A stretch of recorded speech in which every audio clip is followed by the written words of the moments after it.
जगाचे भय रामा जाईन ज्या स्थळी सुखघना होईल तेथे जय रामाया भुवनात्रयी तुझ विणा नाही दुजा तारक रामा तू सकलार्थ पूर्ण करीशी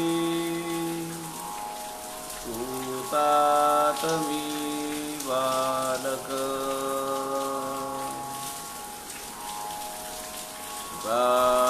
सारिखे पूर्ण वैराग्य ज्याचे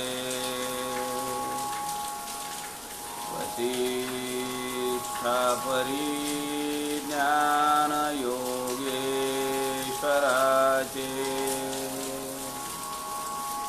कवी वाल्मिकी सारिखा मान्य ऐसा नमस्कार माझा सद्गुरु रामदासा मला वाटते अंतरी त्वा वसावे तुझ्या दासबोधासी त्वा बोधवावे अपत्या परी पाजवी प्रेमरसा महाराजया सद्गुरु रामदासा जय जय रघुवीर समर्थ सब संतन की जय।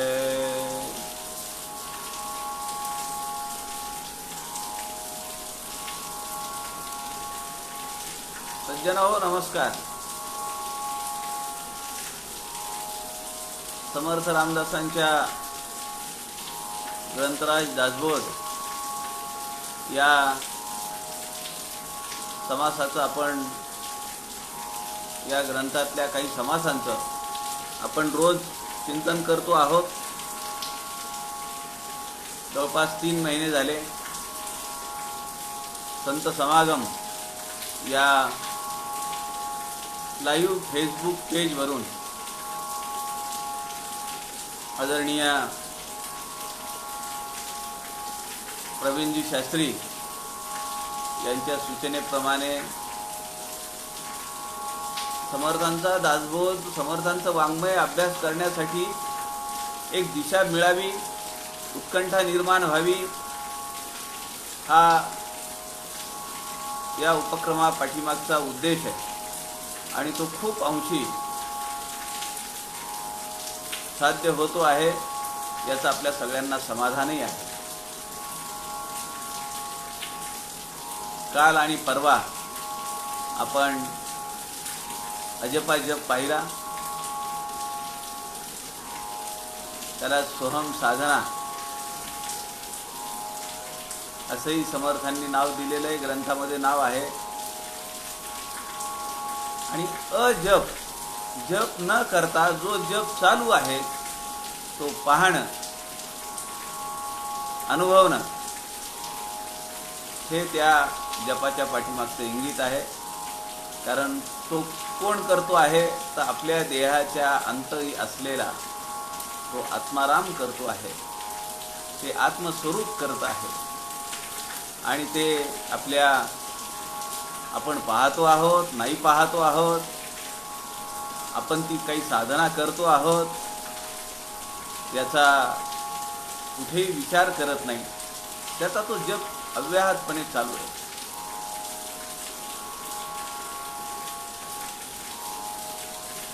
अत्यंत महत्त्वाचा हा समास आहे। आपण 2 सत्र त्या समासासाठी घातली आणि खूप लोकांच्या प्रतिक्रिया आल्या की चांगली गोष्ट आहे, बऱ्याचशा गोष्टी कळल्या. मलाही खरं सांगू का, अभ्यास करून हे सगळं मांडायचं असतं, त्यामुळे माझाही अभ्यास होतो आहे. मलाही त्यातून 4 गोष्टी समजत आहेत.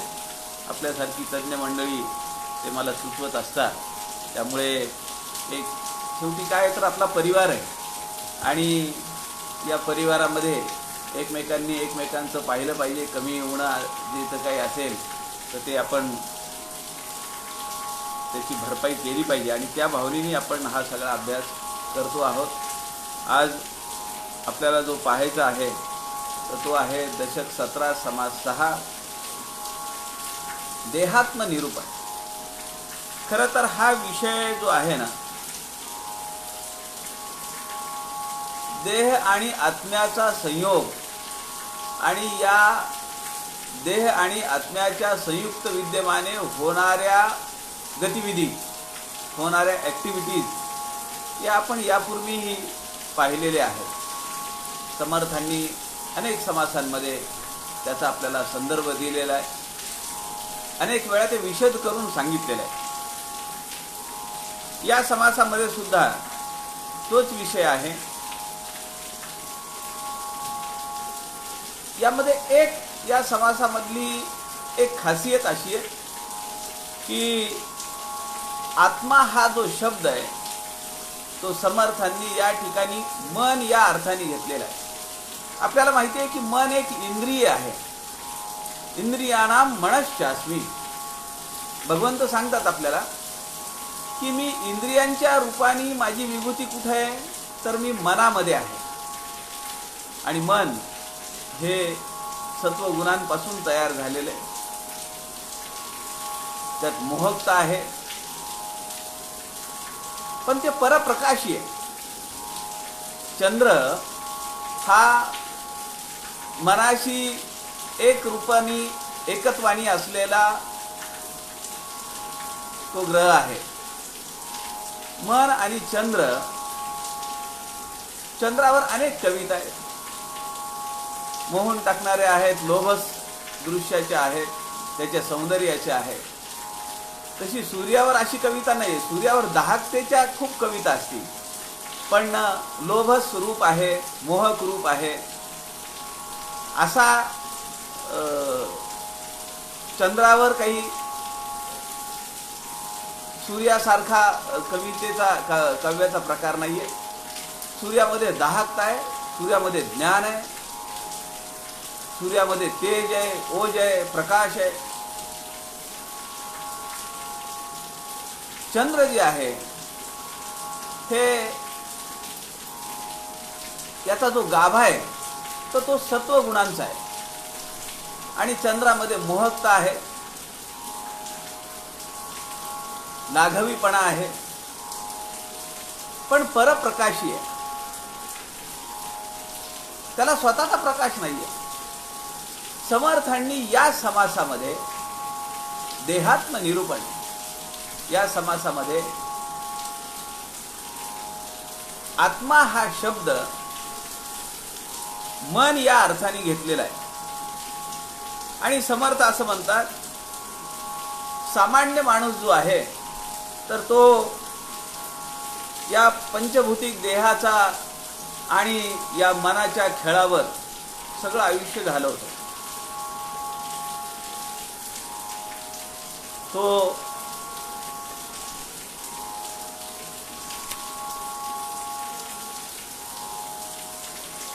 भूलभुलैयामध्ये अडकून पडतो. त्याला मन अनेक प्रकारचे विचार देतात आणि ते मन या शरीराच्या माध्यमातून हवं नको ते करतं. समर्थ असं म्हणतात की जो ज्ञानी माणूस आहे तो मात्र या दृश्य विश्वात रमत नाही. त्याला जसं माहिती आहे की मी म्हणजे आत्मतत्व आहे, तसं त्या आत्मतत्वाने तो त्या मनाकडे पाहतो आणि त्या मनाचं जे काही चाललेलं आहे तो त्या मनाला त्याच्या मनाप्रमाणे वागू देत नाही, त्याच्या मताप्रमाणे वागू देत नाही.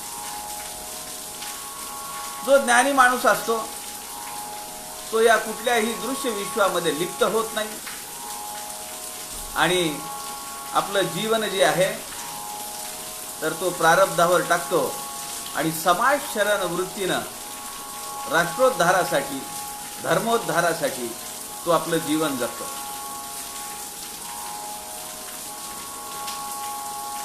आपल्याला माहिती आहे थोर जैन मुनी कडवे प्रवचनकार तरुण सागरजी महाराज वय कमी होतं, नावाप्रमाणेच ते तरुण होते. त्यांचे विचार काय वर्तमानपत्रामध्ये दररोज त्यांचा विचार छापून येतो. तरुण सागरजी महाराज आजारी पडले. फार दिवस झाले नाही त्या गोष्टीला, वर्ष दीड वर्ष झालं असेल. आजारी पडले, त्यांना ॲडमिट केलं आणि 1-2-3 दिवसानंतर त्यांनी शिष्यांना सांगितलं की मला आश्रमात घेऊन चला. नाही तर माणसं जगण्यासाठी काय काय करतात त्याचा संदर्भ समर्थांनी या समासात घेतले ना. टाचा घासून मरणे, जीव सोडताना वासना ज्या राहिलेल्या आहेत त्या पूर्णत्वाला नेण्यासाठी म्हणून त्या देहाला काही त्याला सोडा वाटत नाही. पण ते आत्मतत्व तर स्वच्छंद आहे, स्वतंत्र आहे. ते काही देहामध्ये अडकत नाही, देहाच्या भानगडीत पडतच नाही. त्याला जेव्हा वाटेल तेव्हा ते निघून जातं. पण मी ते पाहिलेलं आहे. टाचा घासून मरणे याचा शब्दशः प्रसंग ते प्रॅक्टिकल मी पाहिलेलं आहे. आणि म्हणून अशी जी ज्ञानी माणसं असतात, तरुण सागरजी महाराज आहेत किंवा आमचे परमपूजनीय अप्पा स्वामी वरदानंद भारती, आई अंथरुणावर आहे, सलाईन लावलेले आणि अप्पांच्या लक्षात आलं की आता फार अशा प्रकारच्या वेदना देऊन जास्त त्रास देण्यात अर्थ नाहीये. म्हणून अप्पांनी मातोश्रींचं, त्यांच्या आईचं डोकं जे आहे ते मांडीवर घेतलं, मुलाला सांगितलं की ती सलाईनची सुई काढून टाक. आणि अप्पांनी गीतेतला अध्याय म्हणायला, विष्णू सहस्रनाम म्हणायला सुरुवात केली आणि शांतपणे मातोश्रींनी शेवटचा श्वास घेतला. जसे तरुण सागर महाराज आहे की आता मला ह्या भ्रमामध्ये राहायचं नाहीये, मला जगण्याची इच्छा नाहीये, मला हे सोपस्कार नकोत, मला निवांत आपल्या आश्रमात घेऊन चला. तरुण सागरजी महाराज म्हणाले. आणि आणल्यानंतर दुसऱ्या का तिसऱ्या दिवशी मला वाटतं ते त्यांनी आपला देह सोडला आणि अत्यंत शांतपणे सोडला. समर्थ या ठिकाणी म्हणतात, देह आत्मा यांची संगती काही एक सुख भोगती, चरफडून जाती देहांत काही.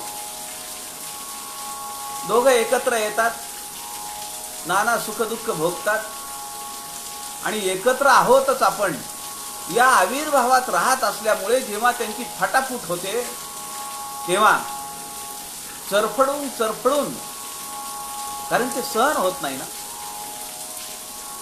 आपल्याला प्रसिद्ध ओळी माहिती आहे गदिमांच्या गीत रामायणातल्या.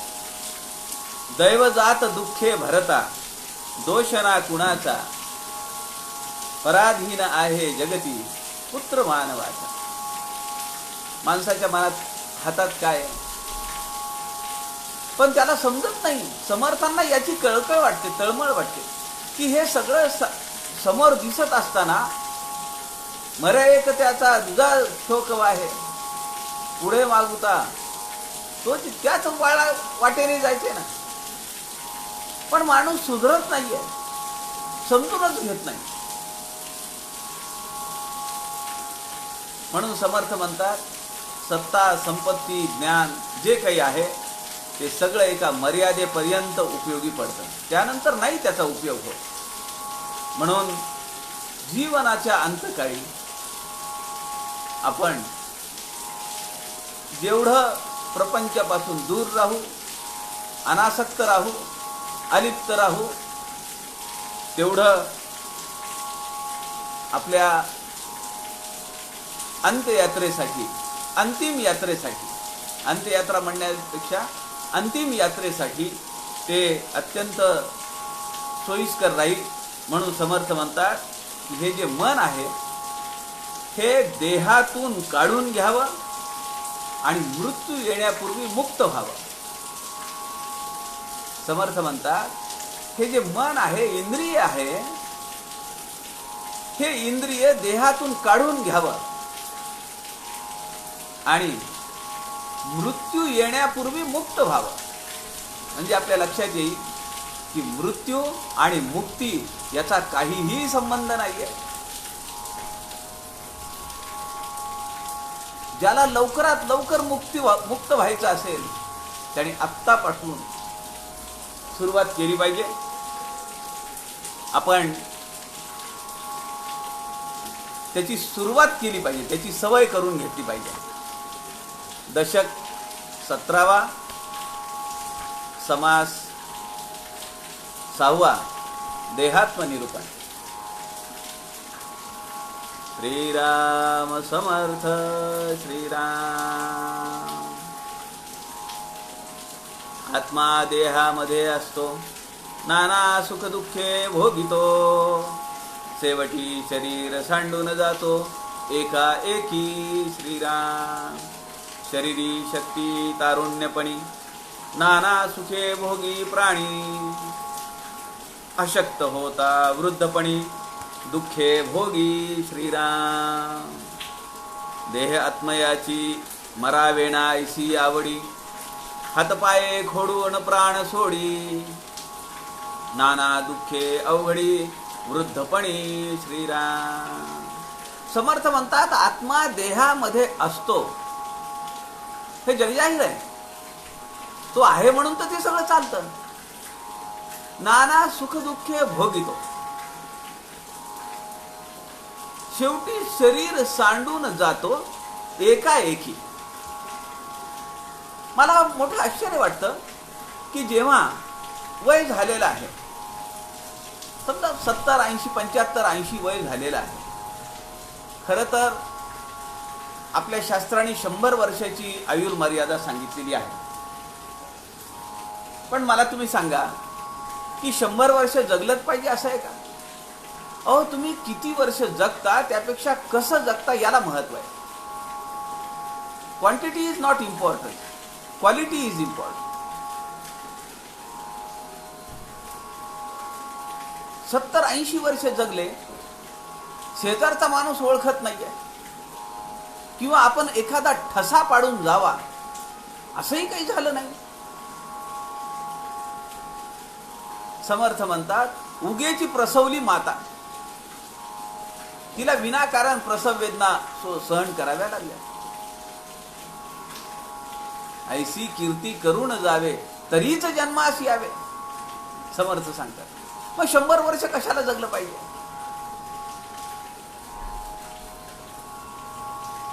– 39 वर्ष 5 महिने 20 दिवस जगले स्वामी विवेकानंद. पण काय भव्य इतिहास निर्माण करून ठेवला, काय कर्तृत्व निर्माण करून ठेवलं. त्यामुळे जेव्हा लोक, मी सांगत होतो की मला या गोष्टीचं आश्चर्य वाटतं की 81 वर्ष झालेलं आहे, उठणं फिरणं काही नाहीये, बसल्या जागेवर सगळ्या गोष्टी होत आहेत. आणि असा माणूस जेव्हा जातो आणि आपण जेव्हा फोन करतो, बोलतो, भेटतो, तेव्हा घरचे लोक असं जेव्हा म्हणतात, अहो कालपर्यंत काही नव्हतं, कालपर्यंत काही नव्हतं. अहो तुम्हाला झालेले चेंजेस समजत नाहीत का? शरीर वृद्धत्वाकडे झुकलंय किंवा एक एक क्रिया थंड होत चाललेल्या आहेत, शांत होत चाललेल्या आहेत. म्हणजे जायची तयारी आहे ना, नाही कसं म्हणायचं? हे सामान्य जनांच्या बाबतीत आहे. समर्थ म्हणतात शेवटी शरीर सांडून जातो एकाएकी. एकाएकी कुणासाठी आहे? इतर लोकांसाठी, पण त्याच्यासाठी अलार्मिंग सिस्टीम आहे ना. अहो, साधं निर्जीव टाईपरायटरचं यंत्र आहे, पण शेवटचे 2 शब्द राहिले की ते टंक करून आवाज देतं का नाही. आता टाईपरायटर राहिले नाही, पण मी टाईपरायटिंग शिकलेलो आहे. आपल्यापैकी बरेच जण शिकलेले आहेत टाईपरायटिंग, आपल्याला माहिती आहे. म्हणजे आपल्या डोळ्यासमोर कागद आहे, आपण टाईप करतो आहोत, किती मॅटर बसणार आहे हे आपण डोळ्याने पाहतो आहोत. तरीही आमचं लक्ष राहावं म्हणून टाईपरायटर मशीन आपल्याला अलार्मिंग सिस्टीम देतं. ते आवाज करतं, टॉंग झालं, आता थांबा, पुढे जाणार नाही, एकच शब्द लिहिला जाईल. मग हे तर शरीर आहे ना, हे आपल्याला अलार्म देत असतं. पण आपण दुर्लक्ष करतो, कारण आपण एका मस्तीत असतो, एका नशेत असतो. आपण काय होत आहे,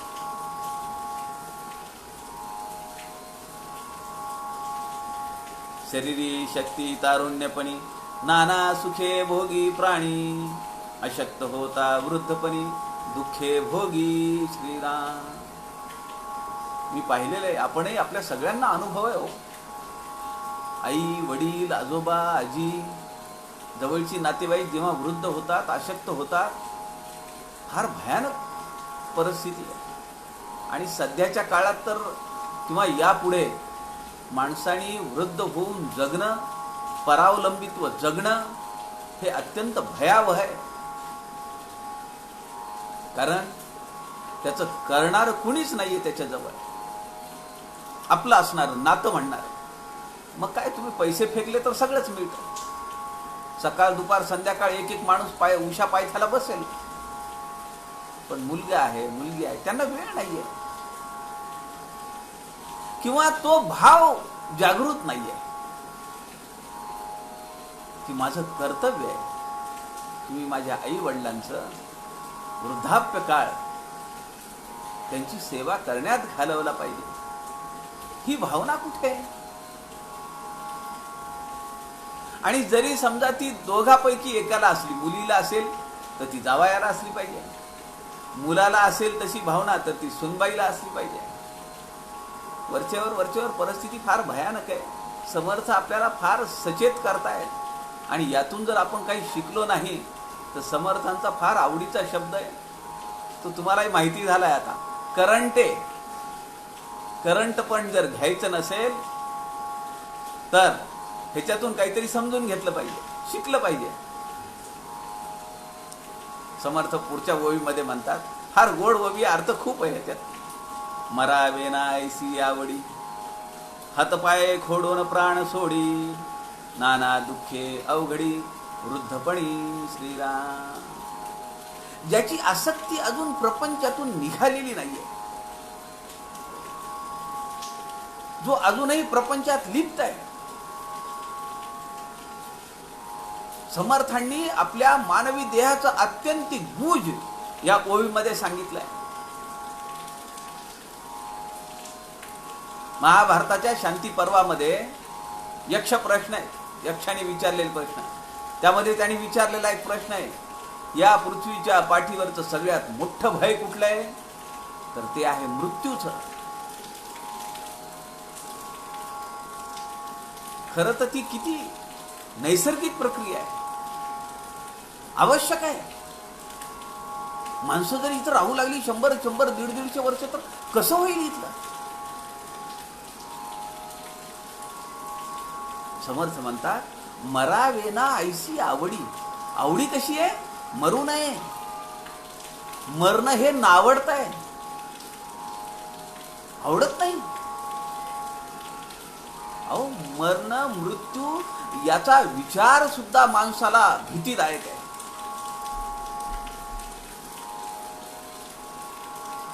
आपण घरामध्ये त्याची चर्चा करत नाही. खरं तर किती नैसर्गिक, जसा जन्म आहे तसाच मृत्यू आहे ना. ज्याला जन्म आहे त्याला मृत्यू आहेच आहे. ज्यात सही ध्रुव मृत्यू हो, जो जन्माला आला त्याला प्रत्येकाला मृत्यू आहे. म्हणजे शाश्वत सत्य आहे ते डोळे झाक करून चालेल का? मग डोळे झाक केली तर ऐन वेळेवर दगा देईल ते. म्हणून समर्थ म्हणतात शरीर शेवटी सांडून जातो एकाएकी. तू सुधारला नाहीस, मी तुला सांगत होतो प्रत्येक वेळी. आता उठता बसता तुझे हातपाय दुखतायत, चष्मा लावल्याशिवाय तुला डोळ्याला दिसत नाही. कुणी बारीक आवाजात बोललं तर काय असं करून ऐकावं लागतं. फार चालणं होत नाहीये. अर्धी पोळी ज्यादा खाल्ली तर पोट दुखतंय आणि ज्यादा खाऊ नये म्हणून मी दात काढलेली आहे. जास्त पाहू नये आचर बचर म्हणून मी दृष्टी कमी केली आहे. कामापुरतं ऐक, जास्त ऐकू नये म्हणून मी कानाची श्रवणशक्ती कमी केली आहे. हे सगळं एक एक एक एक पावलं पुढे पडत असतात, पण आपण लक्ष नाही देत. आपण तर 10 वर्ष 25 वर्ष 50 वर्षाचं प्लॅनिंग करून ठेवतो. 70 मध्ये गेल्यावर काय उपयोग आहे त्याचा? मरावं असं कुणालाही वाटत नाही. मरावे ना ऐसी आवडी, हात पाय खोडून प्राण सोडी. काही वर्षापूर्वीची गोष्ट आहे. माझ्या मित्राची आई होती. 10 वर्ष झाले असतील त्या गोष्टीला, आणि त्यामुळे त्यांचं काही फारसं तसं वय नव्हतं. 60-65 वगैरे वय असेल, पण प्रपंचामध्ये अत्यंतिक लिप्त. त्यांना असं वाटायचं की मला विचारल्याशिवाय इथं कुणीही कसलाही निर्णय घेऊ नये, चर्चा करू नये.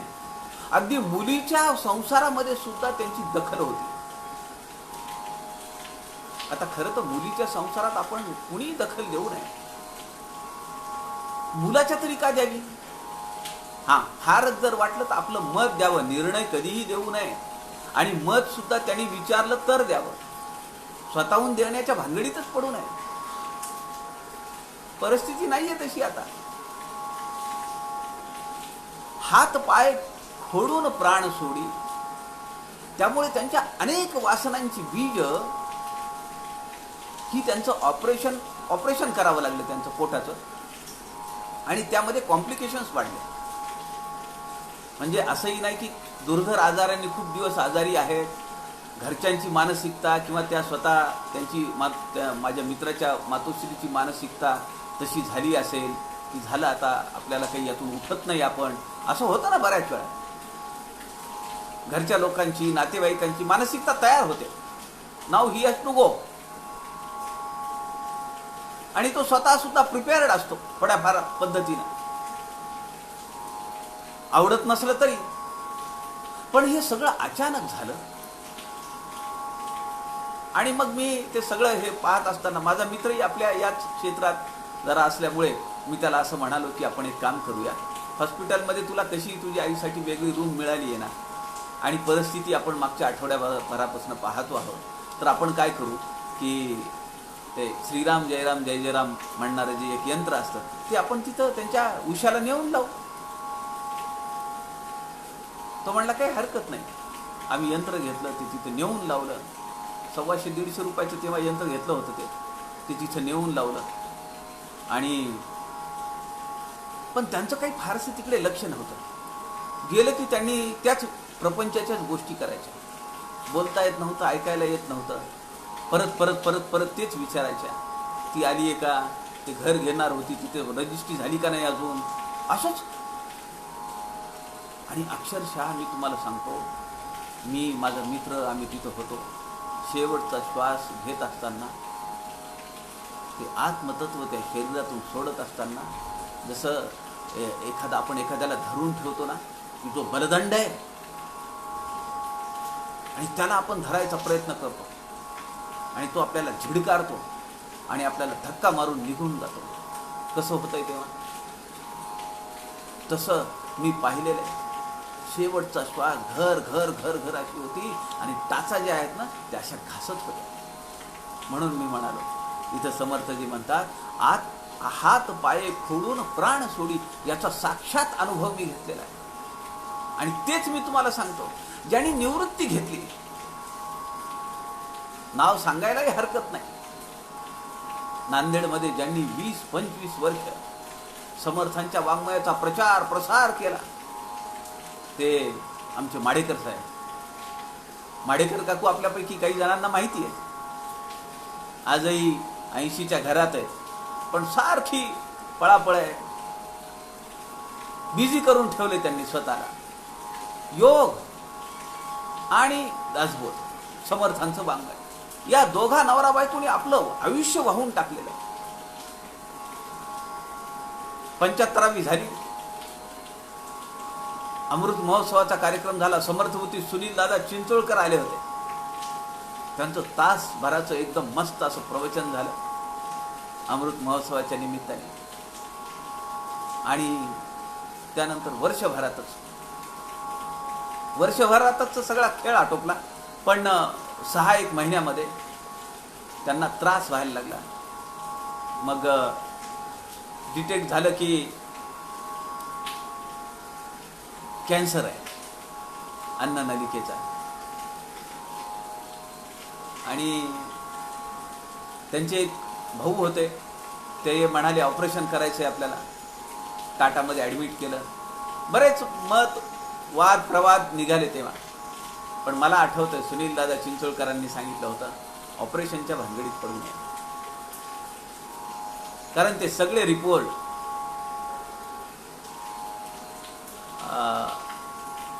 दिगंबरदास महाराजांचा आश्रम कुठे, पावस जवळ, पावस नाही, गणपतीपुळ्याजवळ, एरंडवणे नाही, एरंडवणे नाही, डेरवनला.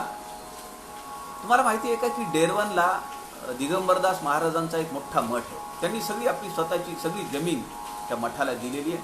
फार अत्यंत सुरेख काम आहे. स्वतःची त्यांची शाळा आहे. आज महाराष्ट्रामध्ये एकमेव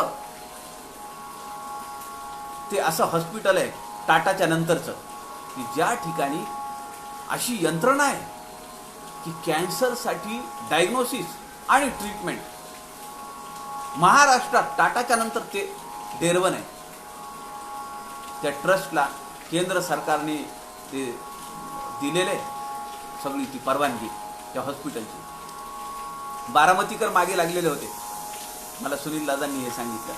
तर त्या ठिकाणी तिथल्या डॉक्टरांना ते सगळे रिपोर्ट पाठवले आणि डॉक्टरांनी सांगितलं की काही उपयोग नाही, ऑपरेशन करू नये, सर्जरी नको, जसं सुनील दादांनी सांगितलं. पण त्यांचे माडेकर साहेबांचे बंधू होते, त्यांनी ते ऑपरेशन केलं.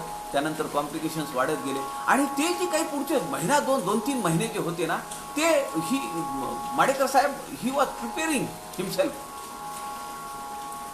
जेव्हा पाहिलं तेव्हा हातात जपाची माळ. आणि बोलायचा त्रास होता, त्यामुळे तो विषय नव्हता बोलण्याचा. पण आलं की स्मित करायचं, प्रसन्न मुद्रा. आणि मी त्यांना शेवटचा श्वास घेताना पाहिलेला आहे. शेवटचा श्वास घेताना सुद्धा डॉक्टर काब्देंच्या हॉस्पिटलमध्ये त्यांच्या हातात माळ होती. अहो, असं जायला पाहिजे, ते अपेक्षित आहे समर्थांना. उगीच नाही 4 समास मृत्यू निरूपणावर समर्थांनी व्यतीत केले. कशासाठी एवढा आटापिटा केला मला सांगा ना तुम्ही. शेवटचा दिवस गोड व्हावा, आपल्यासाठीच नव्हे इतरांसाठी सुद्धा. आणि अत्यंत शांतपणे माडेकर साहेबांनी श्वास घेतला, अत्यंत शांतपणे, म्हणजे समजलं सुद्धा नाही. कुठेही घासाघीस नाही, धडपड नाही, आवाजातला घोगरेपणा नाही. म्हणून समर्थ या ठिकाणी म्हणतात, मरावे ना ऐसी आवडी, हातपाये खोडून प्राण सोडी, नाना दुःखे अवघडी वृद्धपणे. अत्यंत अवघड आहे वृद्धपण.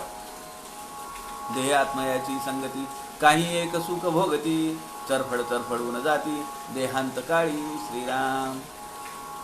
देह आणि आत्म्याची संगती. इथं आत्मा म्हणजे मन धरायचे. हा या समासासाठी, काही समासांसाठी आत्मा म्हणजे मन धरायचे आपल्याला. कारण मनाला काहीतरी करायचं आहे. अजून मनातले सगळ्या त्या वासना बीज संपलेली नाही आहेत, ती तशीच आहेत. हे राहिले, ते राहिले, हे झालं का, ते झालं का. ऐसा आत्मा दुःखदायक, एकाचे प्राण घेती एक, आणि शेवटी निरार्थक काहीच नाही श्रीराम. मला तुम्ही सांगा, मी हा प्रश्न हे समास वाचत असताना मनाला विचारला. किती पाली मारल्या घरात आलेल्या, किती डास मारले, किती झुरळ मारली, किती किडे मारले, काय शिव. ऐसा आत्मा दुःखदायक, एकाचे प्राण घेती एक, निसर्गाचा नियम आहे. आणि शेवटी निरार्थक काहीच नाही. ऐसा दो दिसांचा भ्रम, त्यास म्हणती परब्रह्म. नाना दुःखांचा संभ्रम, मानून घेतला श्रीराम. संभ्रम या ठिकाणी त्याचा अर्थ आहे पसारा किंवा समारंभ. दुःख चगळायला बरी वाटतात का नाही, त्याचा समारंभ आहे. अहो कित्येक काही लोकांच्या पद्धती अशा आहेत की माणूस जेव्हा जातो तेव्हा वाद्य वाजवणे, दुःख न करणे, मग दुःख होऊ नये म्हणून दारू पिणे. त्याच्यावर त्याचा उपाय आहेच की, पण ते दुःख बाजूलाच राहिलं, हो का न हो. पण आता हा एक सोपस्कार झाला की असं झालंय म्हणलं की त्याची व्यवस्था अगोदर करा. बांबू लाकडं सगळं आणताना तेही घेऊन या, द्या सगळ्यांना वाटा. समर्थ म्हणतात ऐसा दो दिसांचा भ्रम. माझ्या दृष्टीनं मी 50 वर्ष जगलो, 70 वर्ष जगलो, 80 वर्ष जगलो, 90 वर्ष जगलो, पण या सृष्टीच्या कंपॅरिझननी 2 दिवस सुद्धा खूप झाले. हजारो वर्ष, लाखो वर्ष झालं ही सृष्टी इथे आहे. तिच्या दृष्टीनं माझं आयुष्य किती आहे. आणि समर्थ ऐसा 2 दिवसांचा भ्रम, या भ्रमामध्ये 2च दिवसाचा भ्रम आहे, त्याच्यामध्ये सुद्धा किती गमजा आहेत. दुःखी होऊन चरफडून गेले, तेथे कोण समाधान आले. काही एक सुख भोगिले, तो सवेची दुःख श्रीराम. समर्थ म्हणताय दुःखी होऊन चरफडून गेले. त्याच्यासाठी चरफडायचं नसेल, तळमळायचं नसेल, उद्विग्न व्हायचं नसेल, तर समर्थांनी आपल्याला त्याची गुरुकिल्ली दिलेली आहे. ती तुके देवाचे, ऐसे वर्तणे निश्चयाचे, मूळ तुटे उद्वेगाचे, येणे रीती श्रीराम. आहेत तुके देवाचे. कोण कसा वागेल ते आपण ऍक्सेप्ट केलं पाहिजे. जे जे माझ्या वाट्याला आलेलं आहे ते मी मान्य केलं पाहिजे. ही देवाची इच्छा आहे असं मानलं पाहिजे. त्यामध्ये कुणाला तोडून बोलणं किंवा आपल्या नशिबाला दोष देत बसणं, रडत राहणं हे चुकीचं आहे. समर्थ म्हणतात दुःखी होऊन चरफडून गेले, तेथे कोण समाधान झाले. कुणाला समाधान आहे. मी 10 ठिकाणी रडत बसलो, माझं असं झालं, माझं तसं झालं, माझं येऊन झालं तेव्हा झालं.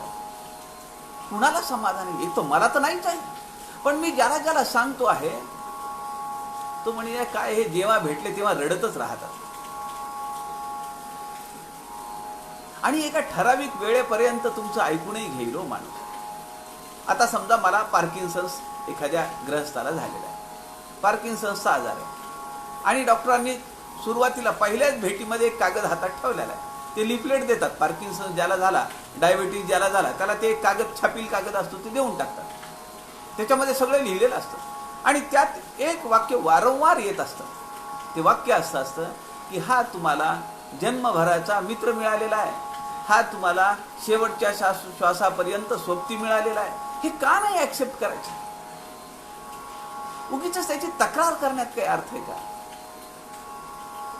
मग ऐकून घेणारे लोकही चिडतात. समर्थ म्हणतात तेथे कोण समाधान झाले, काही एक सुख भोगिले, तो सवेची दुःख. सुख पाहता जवा एवढे, दुःख मात्र डोंगरा एवढे. सुख पाहता पाहता निघून, सुख गिळून टाकतो आपण आणि दुःख मात्र चघळत बसतो.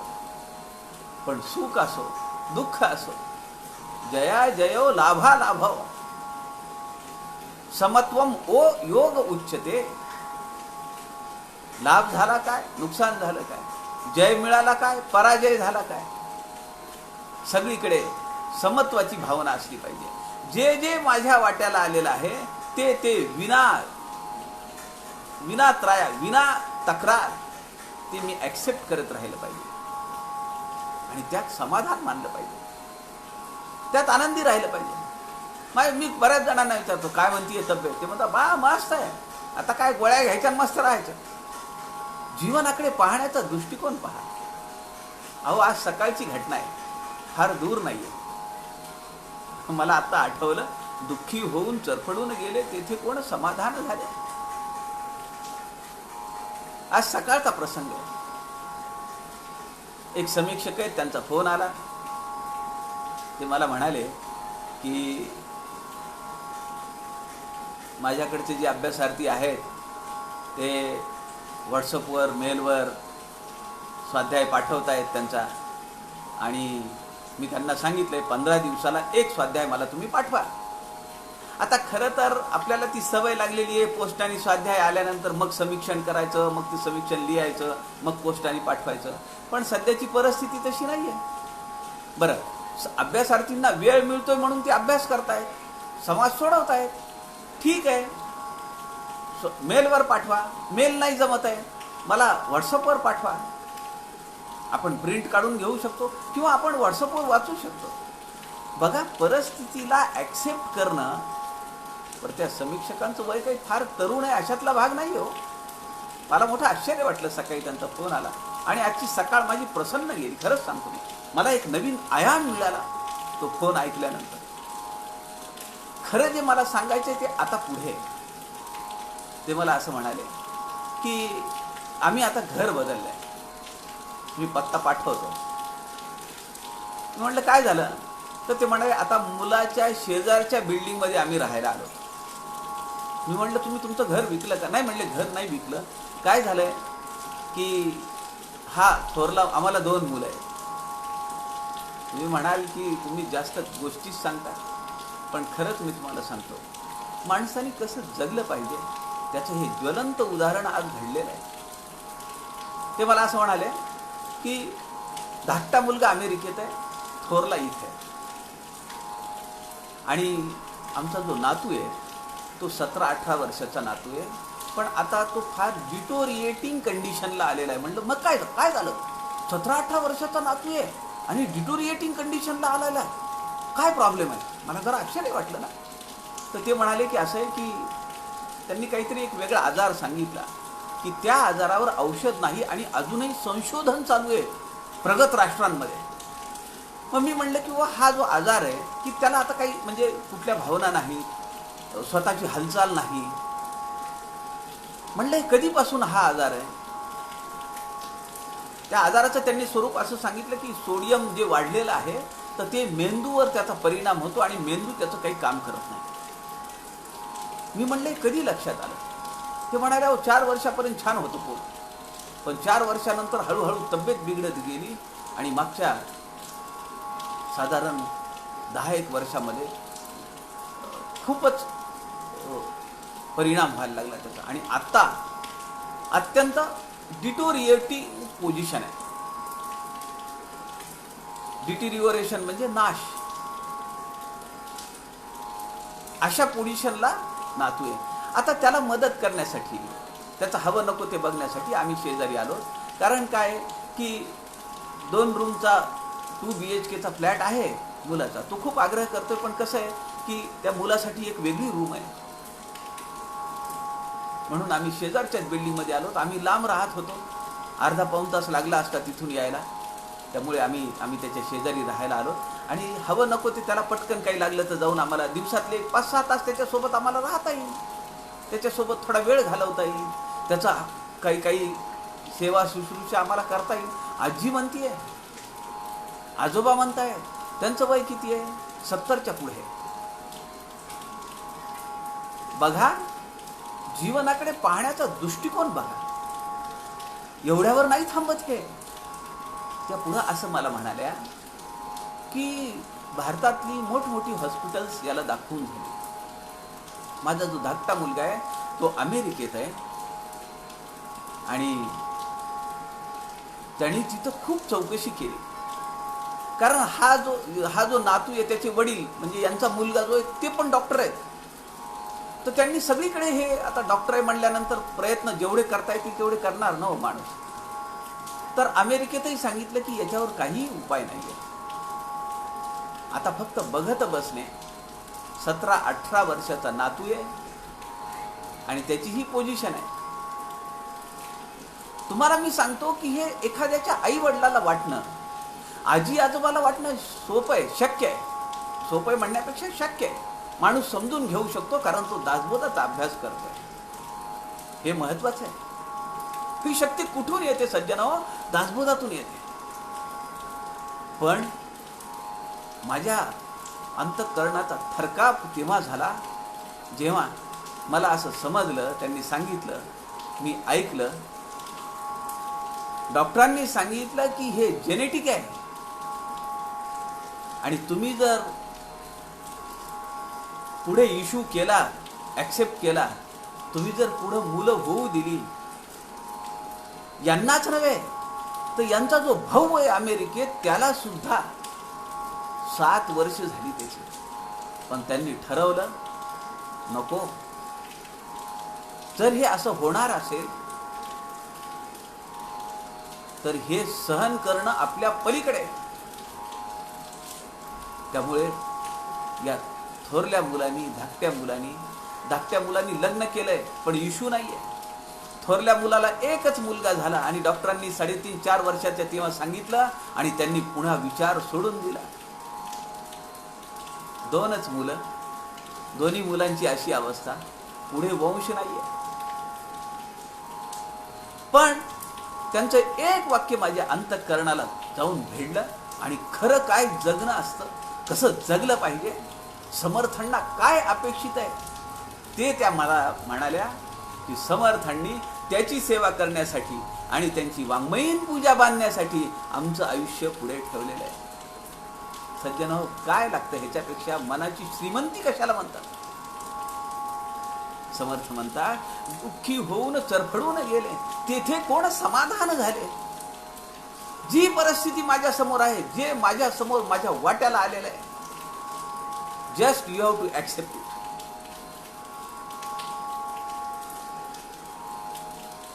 आहे ती तुटे देवाचे, ऐसे वर्तणे निश्चयाचे, मूळ तुटे उद्वेगाचे, येणे रीती.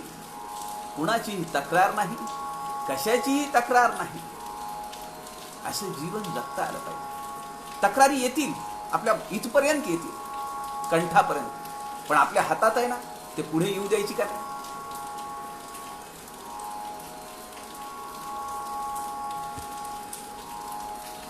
जन्मधारभ्य आठवावे, म्हणजे अवघे पडेल ठावे, नाना दुःख मोजावे, काय म्हणून श्रीराम.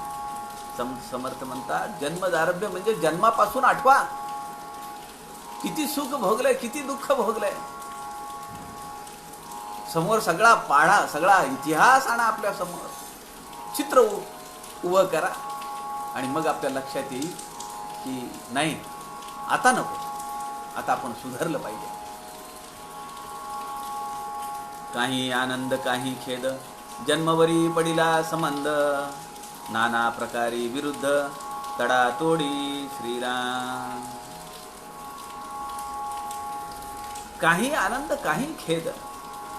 जन्मामध्ये, आपल्या आयुष्यामध्ये काही प्रसंग असे आहेत की आपल्याला अत्यंतिक आनंद देऊन गेले, पण काही प्रसंग असे आहेत की ज्यांनी आनंद दिला त्यांनीच अत्यंतिक खेद दिला. आठवून बघा, मला तर लिस्टच करता येईल. आनंद दिला त्याची लिस्ट आहे आणि ज्यांनी त्यांच्या स्वभावाप्रमाणे वागले, आपली तक्रार नाही आहे, त्याला जे योग्य वाटलं तो तसं वागला. काही आनंद काही खेद, जन्मवरी पडिला संबंध. जन्मभर तुम्ही पहा आयुष्यामध्ये ज्या ज्या लोकांचे संबंध आले, किती लोक सुख देत राहिले, अहो त्यांच्या मनाच्या थोड विरुद्ध तुम्ही वागा, कसा थैथयाट होतो. कुणी असेल ते, नावं घ्यायची काही गरज नाही. आपण श्रोते विचक्षण, आपल्याला सगळं माहिती आहे, जास्त फोडून सांगायची गरज आहे का? ज्यांचा ज्यांचा आयुष्यात संबंध आला त्यांनी आनंद दिला आणि थोडं काही झालं मनाविरुद्ध की त्यांनी सगळ्या ह्याच्यावर पाणी फिरवून टाकलं. नाना प्रकारे विरुद्ध तडातोडी. समर्थ म्हणतात आयुष्य ज्याच्या सोबत घालवलं, कित्येक वर्ष सोबत घालवलं, यावर्षी ज्यांना प्रवेश दिलेला आहे, आपण एक गृहस्थ मला सांगत होते, ते म्हणाले 18 वर्ष एका मुलाला मी सांभाळलं, त्याचा संसार उभा केला. कुठल्या कुठे मी नेलं. शेवटी ते दासबोधाचा अभ्यास करणारे आहेत. ते म्हणाले की त्यांनी असा झटका मला दिला की मला त्यातून सावरता 3-3.5 वर्ष गेली. आणि त्याच्या एका वर्षात 2 प्रसंग झाले. त्या मुलाने तसा झटका दिला आणि पत्नीने सुद्धा साथ सोडली. अचानक उद्भवलं आजारपण आणि बघता बघता सगळं संपलं. तडातोडी, नाना प्रकारे विरुद्ध तडातोडी. निद्रा काळी ढेकून पिसा, नाना प्रकारी वळसा, नाना उपाय वळसा, त्यास होय श्रीराम. आता हा जो शब्द आहे ना, ह्या ओवीकडे नीट लक्ष देऊन आपण ऐकलं पाहिजे, वाचली पाहिजे ओवी. निद्रा काळी ढेकून पिसा, झोपायचंय. आता ढेकून नाही राहिले, पण आपण पाहिलेले आहेत, आपल्यापैकी बऱ्याच जणांनी ढेकून पाहिलेले. आपण झोपलं की ते बेटे सगळीकडनं यायचे, विशेषतः रात्रीच्या वेळी किंवा दिवसा सुद्धा. आणि त्यांची प्रजावळ अशी वाढायची, विचारू नका. वास, माणूस झोपलाय, शांत पडलाय किंवा बसलेला आहे की ढेकून तयारच होतात. ते येतात, अंगावर पॅन्ट असेल, शर्ट असेल, कपडे असतील, त्याच्यातून चावतात आणि रक्त पितात, झोपू देत नाही. निद्रा काळी ढेकून पिसवा, त्या चावतात. नाना प्रकारी वळसा, वळसा म्हणजे त्रास. नाना चावतात, डास आहे, ढेकून आहे, पिसवा आहे. आता पिसवा आणि ढेकून नाही आहेत, पण डास तर भरपूर आहेत. अजून काही किडे मकोड्या निघतील कोरोनासारखे, की जे माणसाला त्रास देत राहतील, त्याच्या सुखामध्ये विघ्न आणत राहतील. समर्थ म्हणतात नाना प्रकारी वळसा, वळसा म्हणजे त्रास. ठीक आहे. आता पुढचा जो चरण आहे, नाना उपाय वळसा. आता या त्रासासाठी जर आपण काही उपाय केला, बघा समर्थ किती अर्थपूर्ण. समर्थ म्हणजे असं आहे की शब्दांची पेरणी सुद्धा खूप सुरेख करतात आणि शब्दांची पखरण सुद्धा सुरेख करतात. पेरणी आणि पखरण मधला काय फरक आहे? पखरण ही वर आहे आणि पेरणी आत आहे. पखरण दिसते, पण पेरणी ती खाल्ल्यानंतर गोडवा आहे का काय ते लागतं, कारण ती आत आहे. पखरण ही मोहकता निर्माण करू शकते, किंवा तुम्हाला जर ते आवडत नसेल तर तुम्ही तिथून बाजूला जाऊ शकता. पेरणीमध्ये तसं नाही आहे. तुम्ही जोपर्यंत ते तपासत नाही, खात नाही, चव घेत नाही, वापरत नाही, तोपर्यंत ते समजत नाही.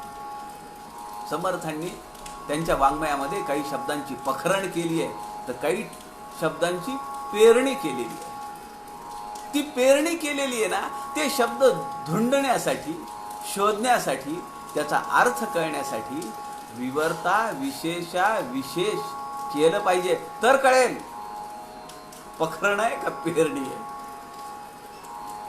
आता समर्थ इथं असं म्हणतात की नाना प्रकारी वळसा, हे ढेकून पिसवा, काय डास हे जे आहेत हे चावतात, आपल्याला त्रास देतात.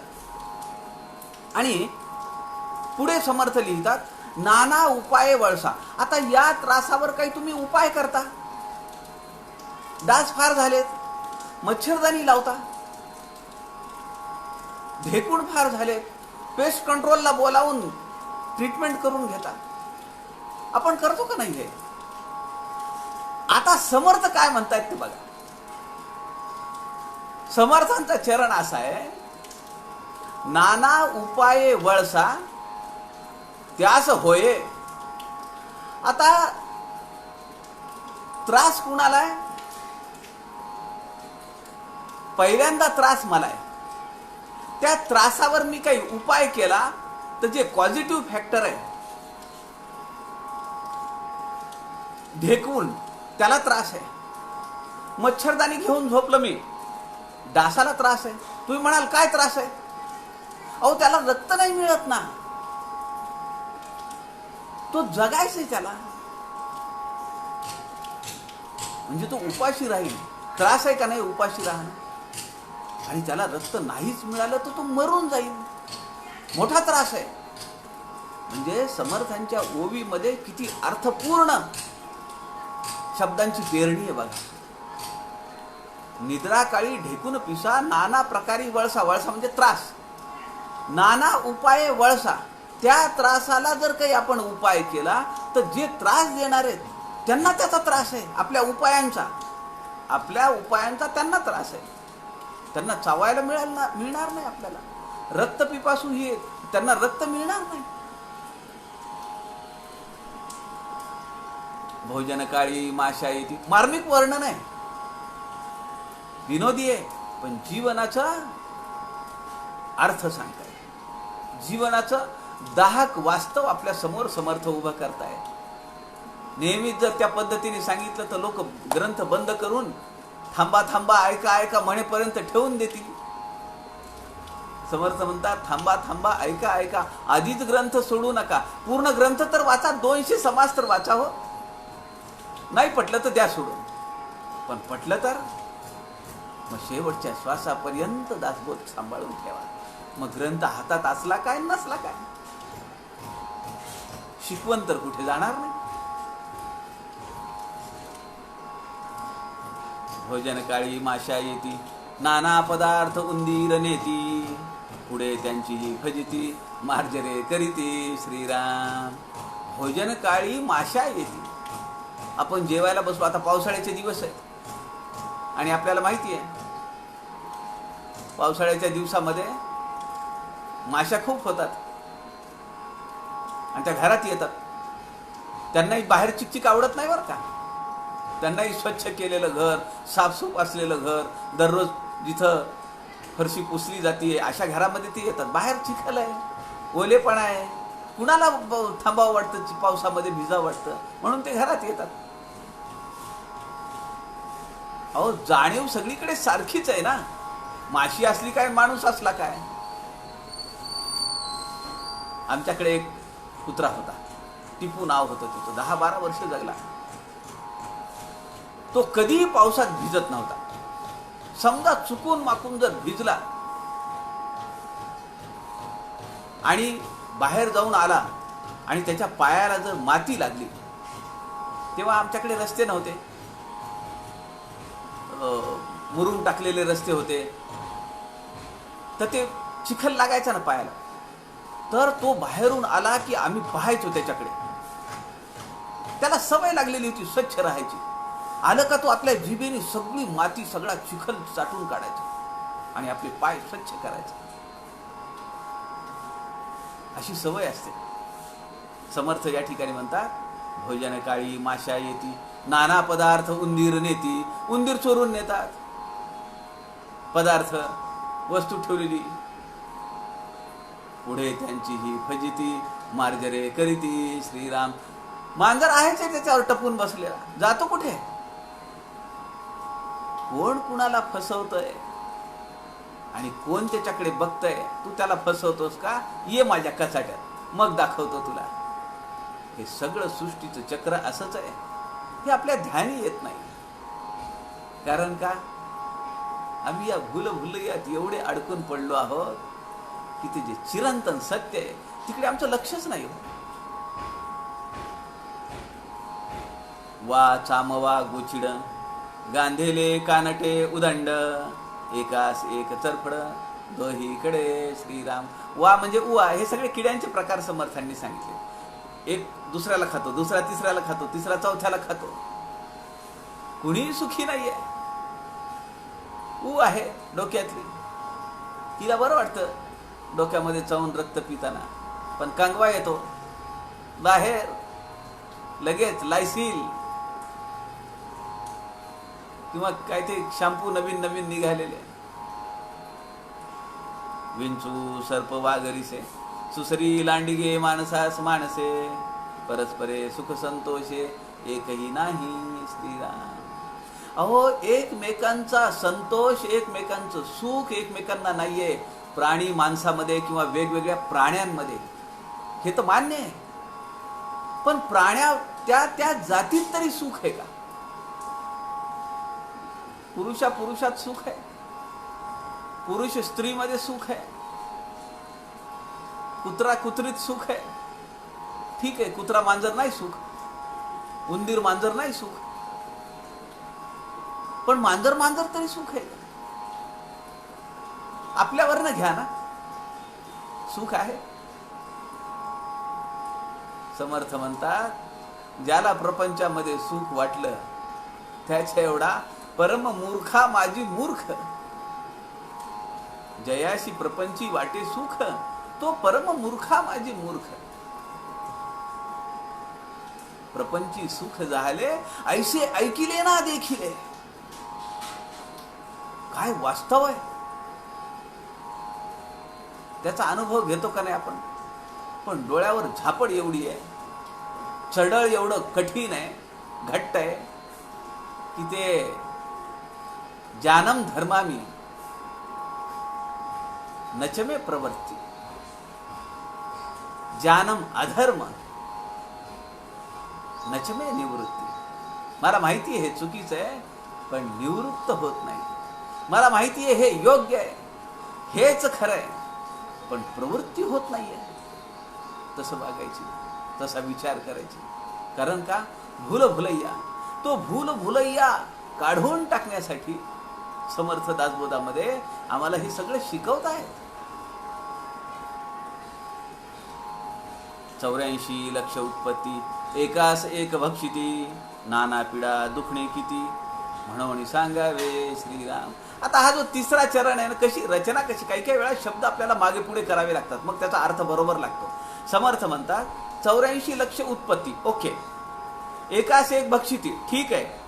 नाना पिडा दुखणे किती जो शब्द आहे तिसऱ्या चरणातला, तो चौथ्यात ढकलायचा. मग त्याचा अर्थ काय होईल? किती म्हणून सांगावे. किती सांगायचं, किती लिस्ट करून देऊ सांगा. त्रिविध तापांमध्ये लिस्ट केली, अहो नाही नाही म्हणलं तरी 500-600 तरी आजार तिथे निघतील त्रिविध तापाचे.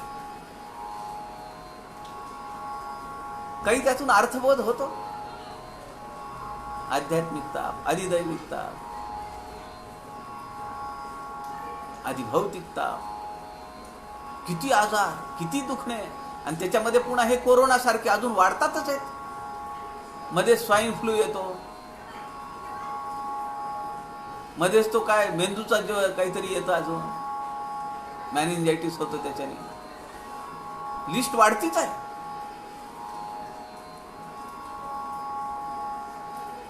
अखंड रडती चरफडती, विवळ विवळो प्राण देती, मूर्ख प्राणी त्यास म्हणती परब्रह्म श्रीराम.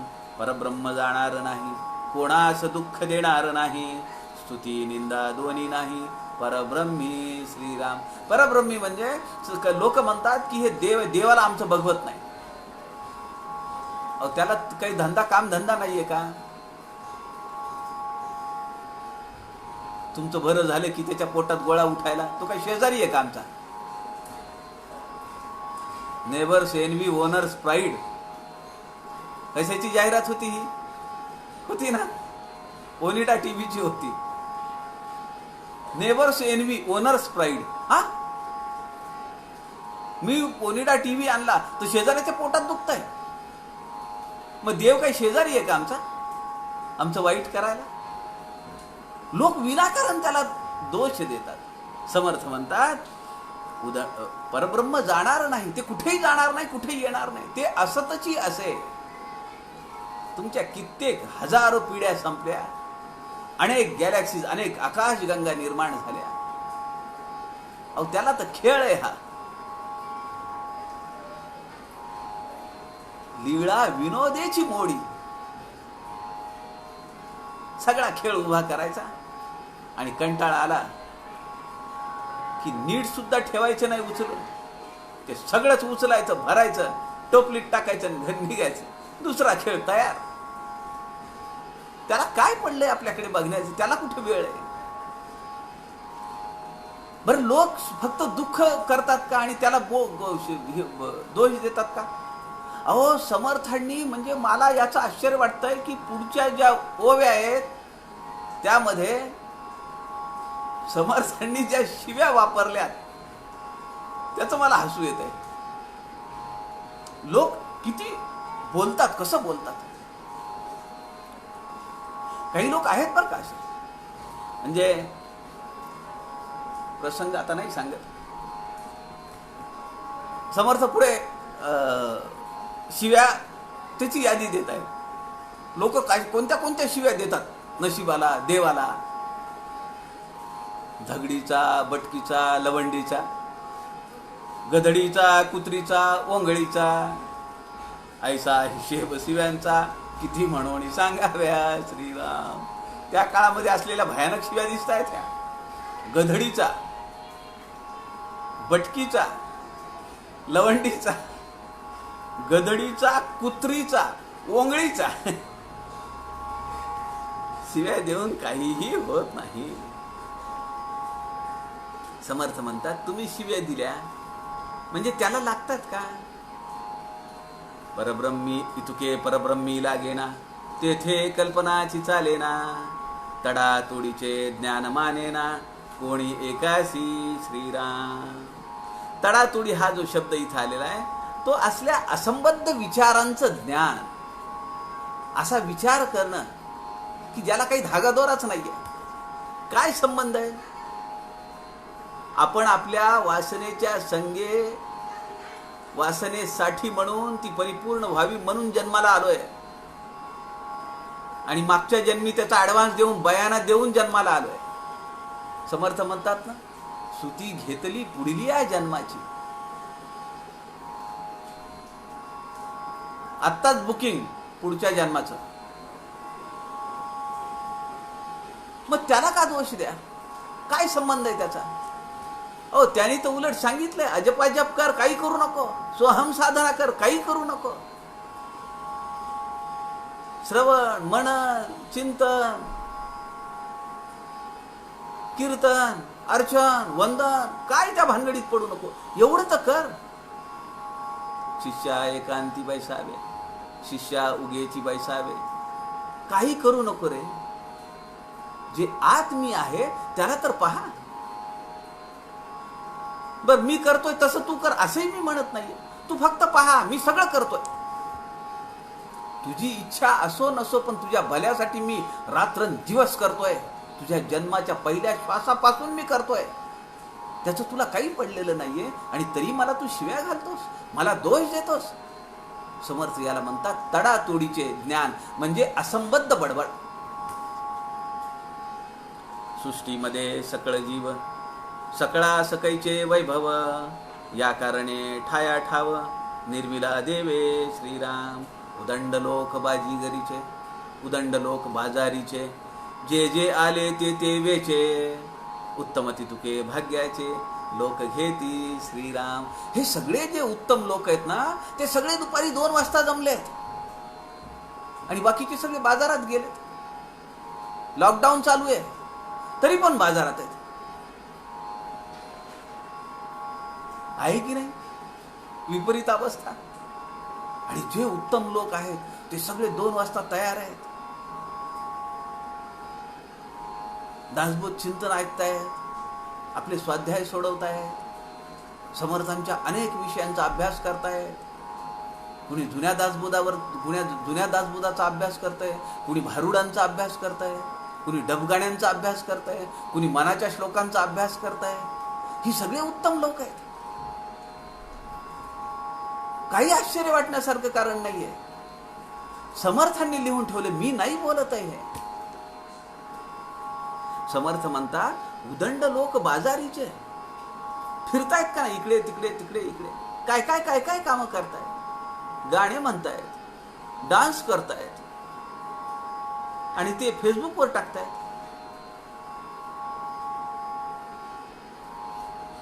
काय काय करतायत लोक आणि त्याचं प्रदर्शन करतायत. म्हणजे ते चांगलं आहे का वाईट आहे याचंही काही ताळतंत्र नाही. अहो मला तुम्ही सांगा, आयुष्यातला 40वा वाढदिवस, 45वा वाढदिवस लग्नाचा, आपला नव्हे, लग्नाचा, हरकत नाही, तो आपल्या पुरता असावा, घरात तो साजरा करावा. मी साजरा करण्याबद्दल माझं दुमत नाहीये, माझा आक्षेप नाहीये. पण लग्नाचा 40, 45, 50वा वाढदिवस साजरा करत असताना त्याचे फोटो फेसबुकवर फेकत असताना ते चेहरे तरी पाहण्यासारखे आहेत का? विचार करा. मला मोठं आश्चर्य वाटतंय. आणि ते सुद्धा काय म्हणजे ते न बोललेलं बरं. मी परवा एक फोटो बघितला, वयाच्या लग्नाचा 45वा वाढदिवस, बायको उभी आहे आणि हा जो नवरा आहे, दोघे जण आहेत नवरा बायको, त्या नवऱ्याने काय केलंय, हातात फूल घेतलेलं आहे आणि तो गुडघ्यावर टेकून बसलेला आहे. आता ते सगळा अवतारच म्हणतो मी, तो अवतार पाहता मला वाटलं अरे ते फूल टाकून दे आणि चरण धर. आतापर्यंत सांभाळलं, आता किती दिवस सांभाळणार माहिती नाही. सज्जन हो, लोक काय काय करतायत, पण आपण काय करतो आहोत? समर्थांच्या दृष्टीनं आपण उत्तम लोक आहोत, भाग्यवान लोक आहोत, सदैव लोक आहोत.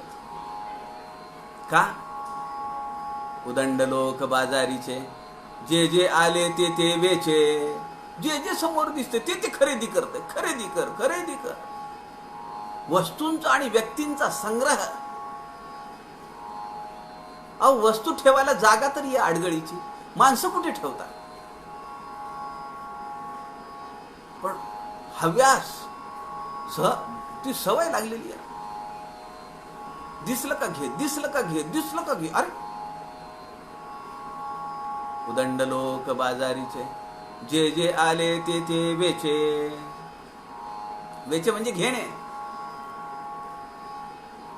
संत तुकोबा म्हणतात, धन कसं मिळवावं? जोडोनिया धन उत्तम व्यवहारे.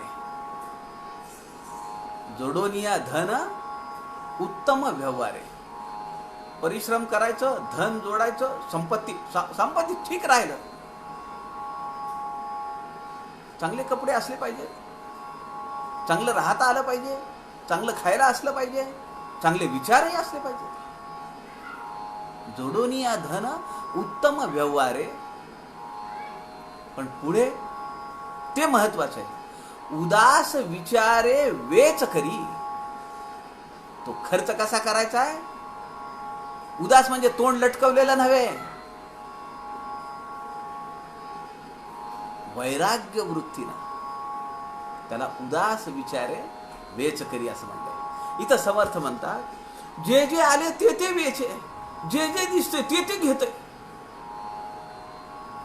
काही दुकान लावायचे का घरी नेऊन?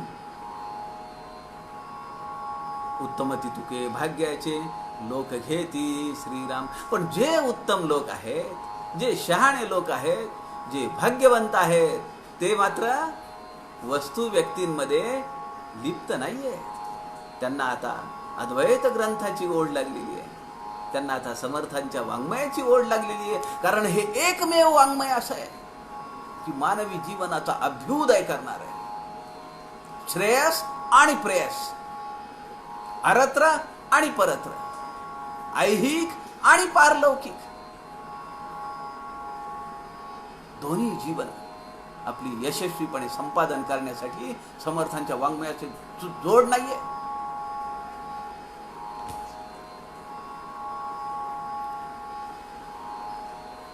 येण्याची न्याये अन्नवसन, येण्याची न्याये देवतार्चन, येण्याची न्याये ब्रह्मज्ञान, प्राप्तव्या सारिखे श्रीराम, अवघेच लोक सुखी असती, संसार गोड करून नेती, महाराजे वैभव भोगती, ते करंट्यास कैचे श्रीराम. जिथं विचार आहे तिथं सुख आहे, तिथं जास्त हव्यास नाहीये. मी तुम्हाला उदाहरण सांगितलं आपल्या एका समीक्षकाचं, आज सकाळची घटना फोनवरची. ती परिस्थिती आहे, आर्थिकदृष्ट्या संपन्न आहेत, जर वेळ पडली तर परदेशात सुद्धा नेता येईल ट्रीटमेंटला, पण ट्रीटमेंटच नाहीये ना.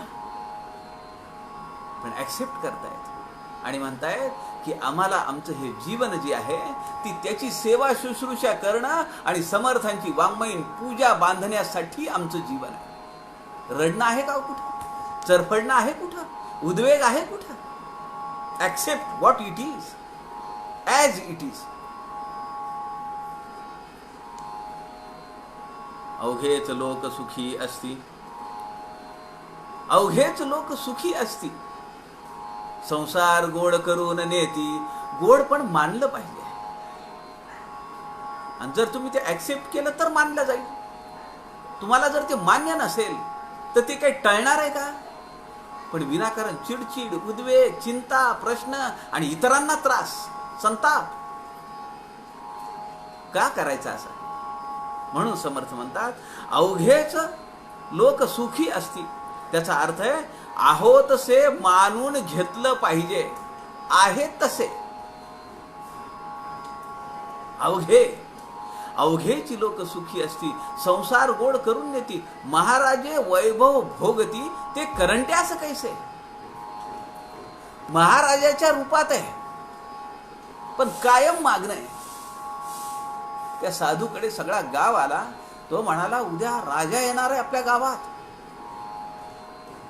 उद्या पेंडाल लागणार आहे, आम्ही सगळे त्याच्याकडे जाऊन मागणार आहेत. साधू बाबा तुम्ही काय राहता ह्या पडक्या झोपडीमध्ये? परवणी आहे, श्रावण महिना आहे, गुरुवार आहे, उद्या राजा येणार आहे, राजाकडे मागून घ्या. साधू काहीच बोलला नाही. 2 दिवसानंतर ती मंडळी सगळी आली. ती म्हणाली साधू काय हो तुम्ही काही मागितलं नाही म्हणले, तुमची झोप बघा म्हणले, आमच्याकडे किती धन धान्य संपत्ती आली आहे, जमीन आली आहे, ज्याला जमीन नाही त्याला जमीन मिळाली, रत्न जवाहिर मिळाले, वस्त्र मिळाली, का नाही आले हो तुम्ही? यायला काय तुम्हाला त्रास आहे म्हणले.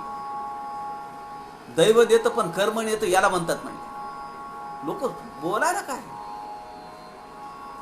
समर्थ म्हणतात तसं धगडीचा, बटकीचा, लवंडीचा, कुत्रीचा बडा बडा बडा लोक चालू केले. साधू म्हणाले शांत बसा. मी गेलो, मी दुरून पाहिलं, तो राजा देवासमोर नतमस्तक होऊन काय काय काय काय मागत होता. अरे जो दुसऱ्याला मागतोय तो मला काय देणार आहे?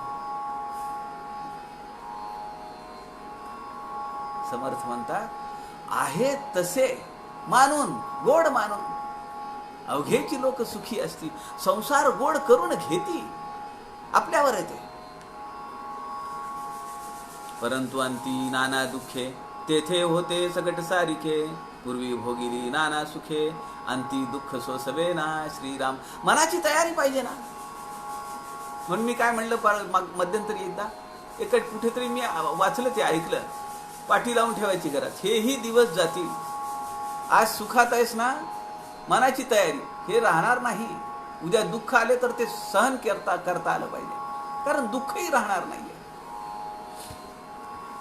कठीण दुःख सोसवेना, प्राण शरीर सोडिना, मृत्यू दुःख सगट जना, कासावी सकरी श्रीराम. नाना अवेवहीन झाले, तैसेची पाहिजे वर्तले, प्राणी अंतकाळी गेले, कासावीस होऊनी श्रीराम. अनेक व्याधी आहेत, एक एक अवयव निकामी होत जाईल, आपल्या शरीरातली एक एक संस्था निकामी होत जाईल. But you have to accept it. ठीक आहे, औषध पाणी घेऊ नये अशातला भाग नाही मिळत नाही. त्या आपण तरुण सागर महाराजांच्या तयारीचे तोडीचे थोडेच आहेत. आपण काही स्वामी वरदानंद भारतींच्या तोडीचे थोडेच आहे. नको आता मला घरी घेऊन चला.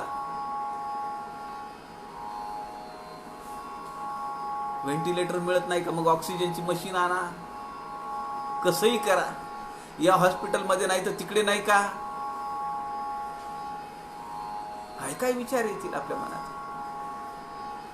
रूप लावण्य अवघे जाते, शरीर सामर्थ्य अवघे राहते, कोणी नसता मरते, आपद आपदो श्रीराम. ज्या गमज्या तारुण्यात केल्या, ज्या गमज्या सत्ता हातात असताना केल्या, ज्या गमज्या सांपत्तिक स्थिती भरपूर आहे, धनधान्य भरपूर आहे म्हणून त्या नशेमध्ये केल्या, पण परिस्थिती येईल कुणीही सोबतीला नसतं. समर्थ म्हणतात, प्राणी अंतकाळी कोणी नसता मरते, आपद आपदो, कुणी जवळ येत नाही. किती उदाहरण आहेत. काय एकेकाळी वैभव संपन्न होता. मला माहिती आहे, त्यांच्याकडचा जो डॉग होता, पॉमेरियन जातीची कुत्री होती, तिचं नाव होतं जुली, कुमारी जुली म्हणायची. ती कुमारीच होती. आणि मी पाहिलं दिवाळीमध्ये, मी दिवाळीच्या अगोदर गेलो होतो त्यांच्या घरी, तर ते असे मला बोलत बोलत बदाम काजू असे फेकत होते. पण आज मीच पाहतो त्यांचे वडील, ज्यांच्याबद्दल मी हे सांगतो, ही वस्तुस्थिती आहे. त्यांचे वडील नांदेडमध्ये, आपल्याला माहिती आहे सगळ्यांना की पंढरपूरला आत्तापर्यंत जे टॉयलेट असतात ना, तर त्याला खाली एक खोका असायचं, एक डबा असायचा, आणि मैला वाहून नेणारी माणसं होती. आपल्यापैकी बऱ्याच जणांना माहिती आहे. त्या टॉयलेटला ते जे संडास असतात, तर त्याच्यासाठी डबे तयार करण्यासाठी म्हणून त्यांचे वडील गुजरातमधून नांदेडला आले होते. आणि काळ बदलला, वस्तुस्थिती आहे. एकही शब्द मागे पुढे नाही बोलत. संडासचे ते लाकडी डबे बनवणारे त्यांच्या घरामध्ये पुढे अशी पिढी पुढे आली की ते मला बोलत बोलत त्यांच्या घरच्या, थोराची या घरचे श्वान, त्यात सर्वही देती मान. मान इथपर्यंत ठीक होता, पण काजू बदाम ते फेकत होते. लोकांना शेंगदाणे सुद्धा असे मिळत नव्हते हो. त्या काळची परिस्थिती आत्ताची नाही आहे. आणि आज अत्यंत कठीण अवस्था आहे. समर्थ म्हणतात, रूप लावण्य अवघे जाते. ज्याची मिजाज है, ज्याची नशा है, कुछ नहीं रहेगा. शरीर सामर्थ्य अवघे राहते, कोणी नसता मरते, आपद आपदो. अत्यंत आपदा, अत्यंत कठीण त्रास होतो आणि कुणीही जवळ नाहीये. त्रास का होतो? कारण तयारी नाहीये. तयारी केली पाहिजे. अंतकाळ दैन्यदीन, सकळिका सतत समान, ऐसे चंचळ अवलक्षण, दुःखकारी श्रीराम. भोगून अभोक्ता म्हणती अशी लोक, भोगून अभोक्ता म्हणती हे तो अवघीच फजिती, लोक उगेच बोलती पाहिल्या वीण श्रीराम. भोगून अभोक्ता, करुण अकर्ता. काल जन्माष्टमी झाली, आज काल आहे. भगवंत म्हणतो का नाही की मी एक पत्नीत्व माझं जर असेल तर मी बोटावर हाय गोवर्धन उचलून धरी. मी कधीही कुणाशी खोटं बोललो नसेल तर माझ्या बोटावर मी गोवर्धन उभा करीन, म्हणतो का नाही. आणि ते खरं होतं. तो खरा आहे. भोगून अभोगता, करून अकर्ता. असं आपल्याला होता येईल का? हे होण्यासाठी अगोदर आपला हव्यास सुटला पाहिजे, आपली आसक्ती सुटली पाहिजे, विनाकारण चोंबडेपणा सोडून दिला पाहिजे. Nothing to do with others business. हा बिझनेसच नको. ह्याचं काय झालं, त्याचं काय झालं, त्यांनी केलं काय, ह्यानी केलं का, काय घेणं देणं आहे. भोगून अभोक्ता म्हणती अशी लोक, हे तो अवघीच फजिती, लोक उगेच बोलती पाहिल्या विण श्रीराम. अनुभव नाहीये आणि बोलतायत. अंतकाळ आहे कठीण, शरीर सोडिना प्राण, बराड्या सारिखे लक्षण, अंतकाळी श्रीराम. काय म्हणतायत समर्थ? बराड्या सारिखे म्हणजे अत्यंत असहाय्य, केविल वाण.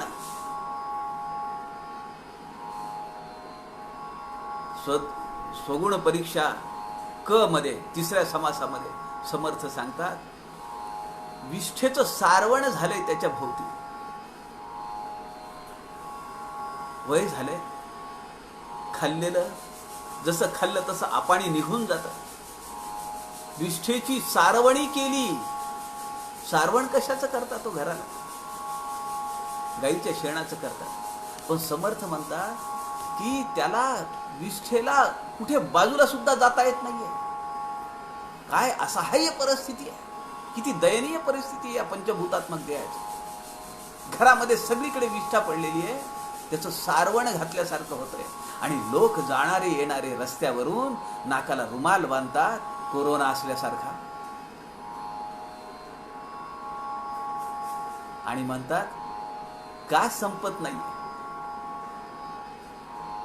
समर्थ म्हणतात पाहिल्या विण. अहो, समर्थांनी ह्या सगळ्याची आत्मा प्रचिती घेतलेली आहे. त्यांनी किती सूक्ष्म निरीक्षण केलंय समाजाचं. म्हणून समर्थ पहिल्या समासातल्या आपल्याला पहिल्या दशकातल्या पहिल्या समासात म्हणतात की हा जो ग्रंथ आहे ना, यातलं जे मी तुम्हाला सांगतोय ना, हे सगळं नाना ग्रंथांच्या संमती, अनेक ग्रंथांच्या आधारावर मी हे सांगतो आहे. उपनिषदे, वेदांत, श्रुती, 12 गीता, वेदांत, श्रुती, पुराण, उपनिषद आणि मुख्य आत्मप्रचिती सहित हे अत्यंत भयावह आहे. म्हणून त्याची तयारी केली पाहिजे. म्हणून समर्थ म्हणतात अंतकाळ आहे कठीण, शरीर सोडीना प्राण. पण तो प्राण सोडत नाही. पण तो आलास काय आणि गेलास काय, त्याची तयारी या शरीराची जर करायची असेल तर समर्थांचे 4 मृत्यूनिरूपणावरचे समास वाचायचे आणि हा देहात्मयोग समजून घ्यायचा. पुढे समर्थ म्हणतात बराड्यासारखे लक्षण अंतकाळी. कशासाठी एवढी असहाय्यता, एवढी केविलवाणी परिस्थिती? Accept it. अरे हा देह सुटला तर काय झालं? माझ्यातलं आत्मतत्व नवीन शोध घेणार आहे, नवीन कपडे घालणार आहे. तो आनंद घेतला पाहिजे. आणि त्याची जर तयारी करायची असेल तर समर्थ 12व्या दशकातल्या 10व्या समासात सांगतात, मरणाचे स्मरण असावे, हरिभक्तीस सादर व्हावे, मरोन कीर्तीस उर्वावे, येणे प्रकारे श्रीराम. कशासाठी जगायचं? कशासाठी? पोटासाठी, खंडाळ्याच्या घाटासाठी नाही. कुठल्याही घाटात जायचं नाही. आम्हाला हरिभक्तीस सादर पाहिजे. आणि असा काही ठसा उमटवून जायचंय, मरोन कीर्तीस यावे. हरकत नाही. सगळे गेले हो. समर्थांनी मृत्यूनिरूपणामध्ये सगळ्यांची वाट लावली. वाट लावली म्हणजे आहे ते सत्य समोर ठेवले. त्यांनी कुणाला नेलं उचलून? पण ते ज्याला उचलतात त्याला ब्रह्मांडाच्या बाहेर नेतात, परब्रह्म स्वरूपाला नेतात. ती साधना अविरत ठेवण्यासाठी उद्या दुपारी 2 वाजता पुनश्च भेटूया. आपल्या सगळ्यांच्या हृदयस्थ आत्मतत्वास नमस्कार करतो. झालेली सेवा समर्थांच्या चरणी अर्पण करतो. जय जय रघुवीर समर्थ.